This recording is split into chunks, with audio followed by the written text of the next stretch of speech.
Hey team, it's Conrad Tracy, founder of Addiction Coaching Australia. For a long time, I was stuck in the cycle of lying to others, to myself, and to the world. I didn't even realize how much damage it was doing until I looked around and I saw the wreckage. No trust, no real relationships, no solid ground to stand on.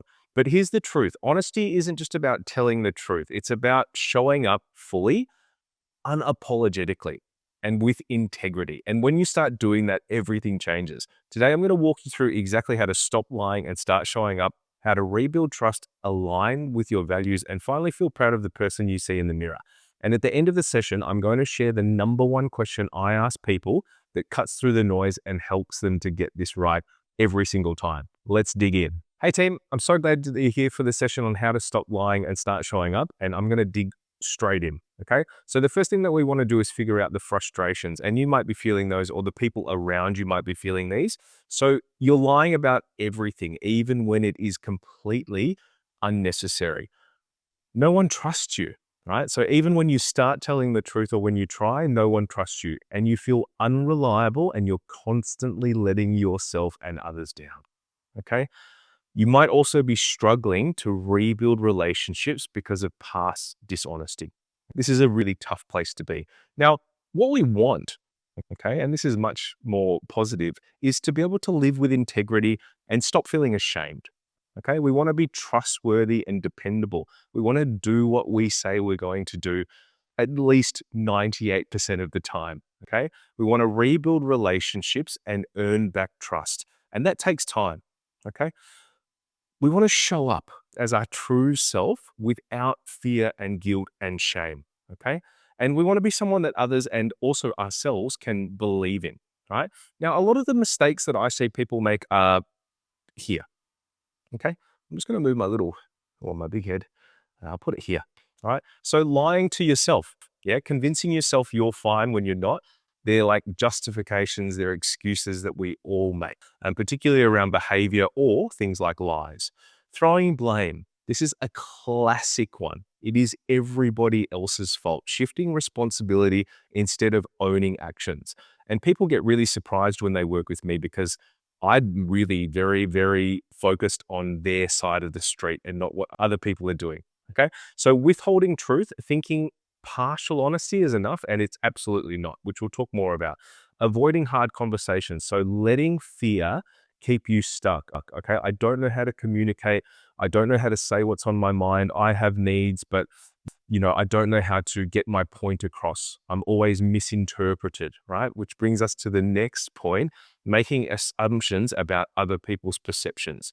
Yeah. So believing people will always see you as you were instead of who you are becoming. Right? And as you start to improve, as you start to regain integrity, people do start giving you some credit. You get some brownie points. Okay. So the mistakes, lying to yourself, throwing blame, withholding truth, avoiding hard conversations, and making assumptions about others' perceptions. Beautiful.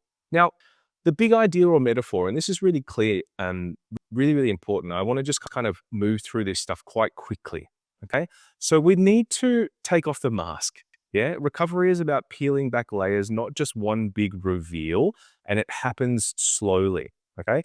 I like to talk about living above the line. So it's a simple framework to track when you're in integrity versus when you're slipping into old patterns.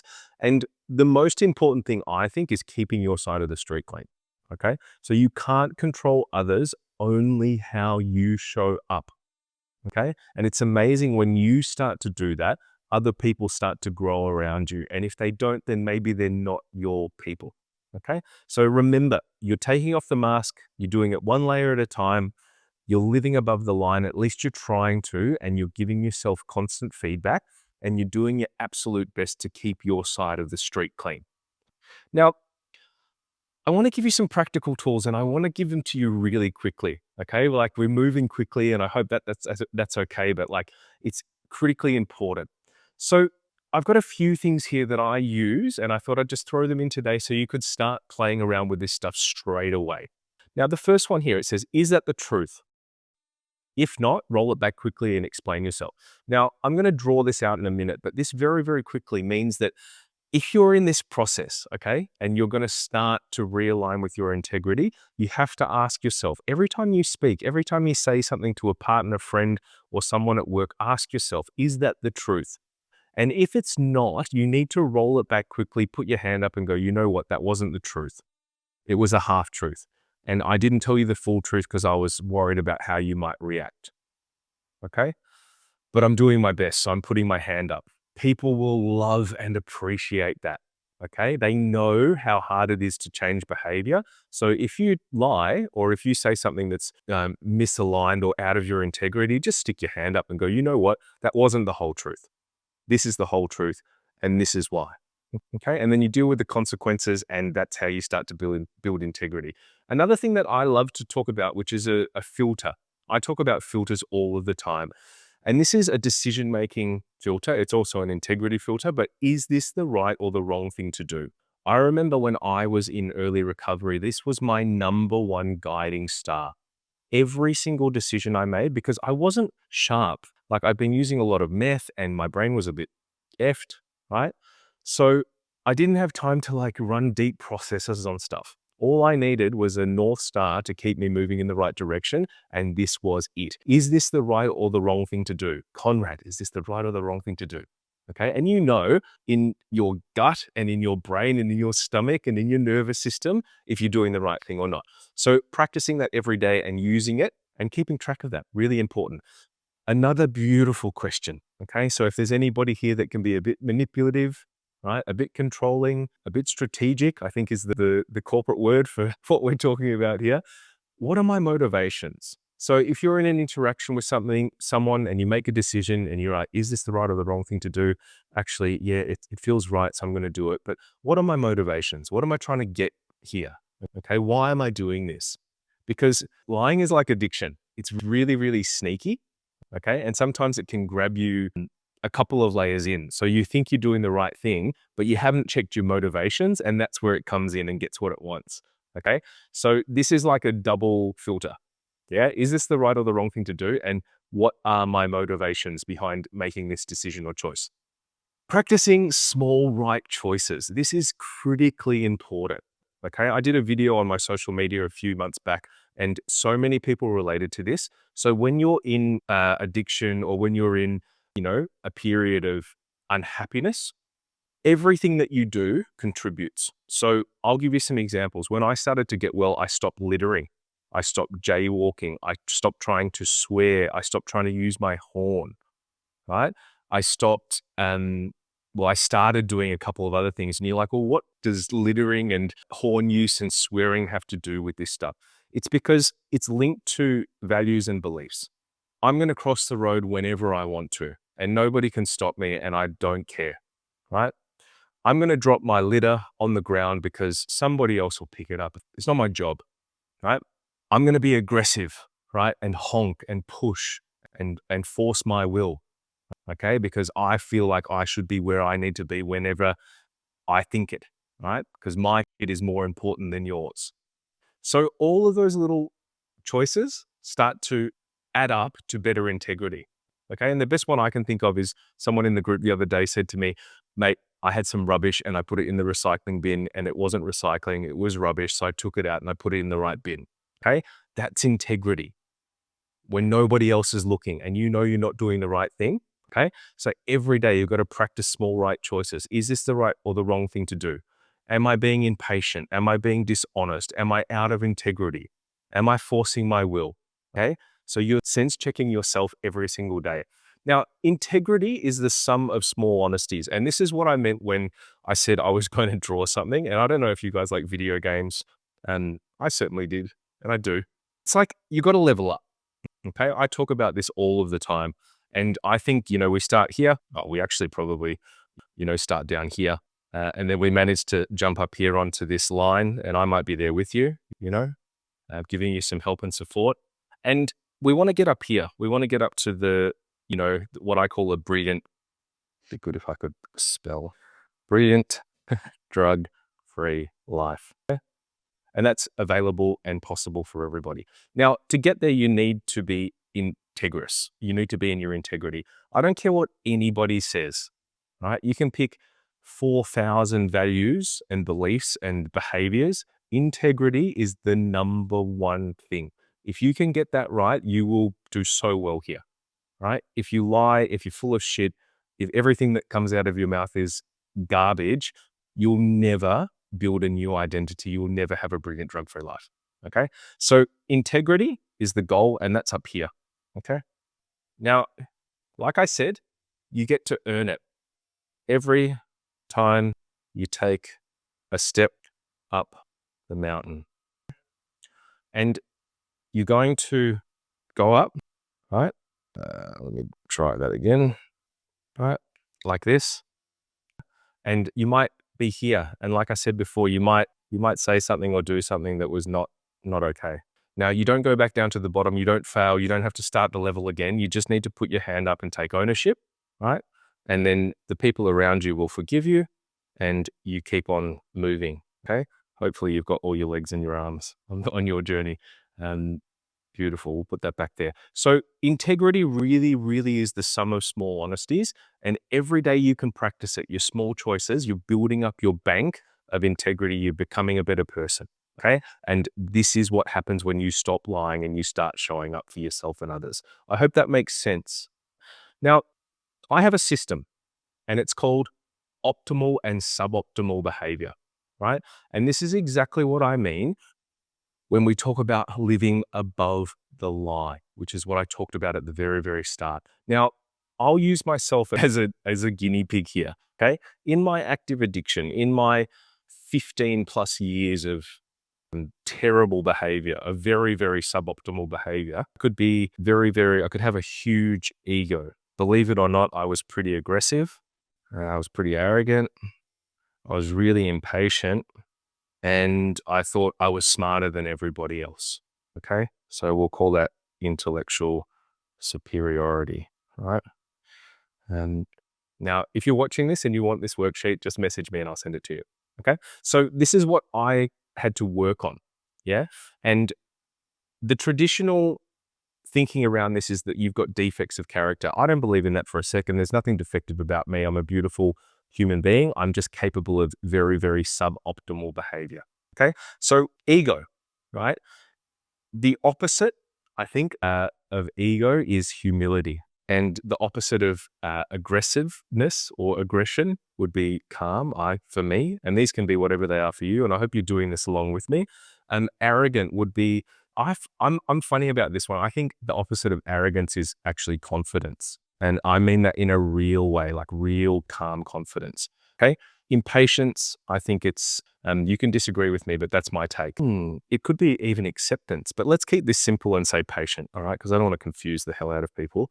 And intellectual superiority is, I think, when you go into places and, this is a really tricky one. So again, it's like that humbleness. It's about humility, but I think it's being open to growth. Okay. So I would say it's like a growth mindset thing, and I'll put that up there. The way to use this. Okay. So let's say that you go into an interaction with somebody like your wife, your partner, your boyfriend, your other, and you have a huge argument about something. Now, typically when people work with me, they'll come back and go, I can't believe they did this. I can't believe she, blah, blah, blah. And I'm like, mate, just button it. Tell me what happened and let's look at your behavior first. Okay. So you can see on the side there's this scale of, +5 to -5, right? Now you might run this over a scenario, and I've run this with people when I first met them and they've all been like sub, 5s down the bottom here. And when they're finished, they're all above the line. Okay. So let's run a scenario. Let's say you've had a huge argument and you go, you know what, I'm going to try and take ownership here. So was I being egotistical or was I being really, really humble? And you might go, you know what, actually, I was a -3. I was in my ego. Was I being aggressive or calm? You know what, I was actually really raising my voice. I was using my physical presence. I made people feel uncomfortable. I slammed things really bad. I was like a -4. Was I confident or was I completely arrogant? Okay. Was I calm in my confidence or was I being really, really arrogant? You know what? I'll give myself a -2 on there. Right. And was I patient or impatient? You know what? I was completely impatient because I was forcing my will on something. So -4. And then was I being superior or was I approaching it with acceptance and growth? Terrible. I was just like, why can't you do it my way? Don't you realize that that's the best way? Yeah. And then you look at that and you go, you know what, maybe something I did or maybe my behavior contributed to this. Because if you are completely down here in all of your worst suboptimal behaviors, there's no way that you are contributing in the right way to any interactions. So this is a beautiful thing because you can look at this and you can go, you know what, actually, I need to work on all of these things. I'm going to go and speak to that person and go, you know what, I was aggressive, I was arrogant, I was impatient. I think I know everything and my ego is out of control. I'm working on it. I'm sorry. All right. And then you might come back in a week or two and you might have another interaction and you might give yourself some scores, but they might look a little bit like this, right? And this is where real progress happens, okay? Because you finally made it above the line, right? And this gives you beautiful things to look at in terms of the things that you need to focus and work on, okay? So a lot of my clients will do this after something's gone wrong and they'll come back to me and go, you know what, Conrad, I was actually better with my humility and I'm still a little bit aggressive and my confidence is actually feeling good. Okay. I was really patient. I'll give myself a middle score for that. And I'm still like thinking that I'm smarter than everyone else. And I know I'm not. And I go, cool. So that gives us some really good things to focus on. Let's work on that this week. And then again, we do it and you end up having scores like this, right? Now, the beautiful thing about this, and I don't want to spend too much time here, is that if you're living above that line, then the people around you have less to, it gives them the peace of mind, right? And it gives you the peace of mind that you're keeping your side of the street clean. And when I also work with people, I like to tell them this is unpopular, right? We love dopamine. If you're into drugs, you love it, right? So you want everything to be massive peaks and massive lows. And the people that do the best work with me are the people who can come in and they can live between a +3 and a -3, right? Understanding that there are tragedies and bad things that happen in life that might put you below that. But if you can stay in those tram tracks for like 12 to 18 months, reset your dopamine thresholds, balance your emotions, work on your confidence, work on your values and beliefs, okay, life gets really good. Yeah. And then they're like, the thing people will say is like, well, Conrad, well, I'm not interested in a flat life, right? And I'm like, oh, I don't want you to have one either, but we're going to do it for a period. And then, you know, as you get better, you might plan some holidays and do some things and set some goals, right? And they become your +4s and your +5s when you actually start hitting things in life. Okay. So guys, remember, if you're watching this and you want to practice optimal and suboptimal behavior, just send me a message. I'll send you the PDF and I'll send you another training that runs you exactly how to do it because I've moved quickly through this today. So guys, let's keep on moving and remember the action points. Okay, remember we're here talking about how to get really honest, how to stop lying and start showing up. So we need to get brutally honest with yourself or with ourselves. No more excuses, no more half-truths. Okay, start practicing your micro-integrities. Is this the right thing to do? What are my motivations? Am I making good, small, right choices? Small daily actions that reinforce honesty and trustworthiness. Okay, and you've got to do this when people aren't looking. Okay, so like everything that you do, try and do it to the best of your integrity and keep track of one action per day that aligns with your values. So you get to the end of the day and go, you know what? I helped somebody with their groceries, or I saw something and I called them out and I looked after someone, or I kept someone safe, or I did the right thing, you know, when nobody was looking. This is how you start to build your little steps of honesty up to integrity. Things to remember, you don't have to be perfect, but you do have to be honest, right? So when you lie, put your hand up, tell them why, and just be vulnerable around it if you can. Integrity is the foundation of rebuilding trust, 100%. If you can do it, if you can be honest with it, if you can be imperfect and you can communicate and be vulnerable, you can rebuild the trust in your relationships in around 18 months, right? Again, I don't have time to go into the why, but that's a system that I teach as well called relationship gardening. Okay, your past does not define you, your daily choices do. So you can draw a line in the sand and you can start fresh. Strength comes from holding your ground, not people pleasing. So a lot of the time, people that lack integrity do it because they're trying to please people and tell people what they want to hear. So You've got to be, again, confident at your core, keep your side of the street clean, set your boundaries, be able to communicate, and then you will be moving towards your integrity, right? Life gets easier when you stop hiding and start showing up. And this is the thing. If you can do this and do it quickly, your whole recovery process will be easier. And this is really the system that I used: suboptimal and optimal behavior, living above the line. Every time I have an interaction with somebody, and they don't always go well, I ask myself, what was my part in this? Is my side of the street clean? Now, guys, I told you at the start of the session, I was going to give you this one big question. And this is a life changer. This is one of the best questions I've ever been asked in my life, right? And it is, what would your life look like if you had nothing to hide?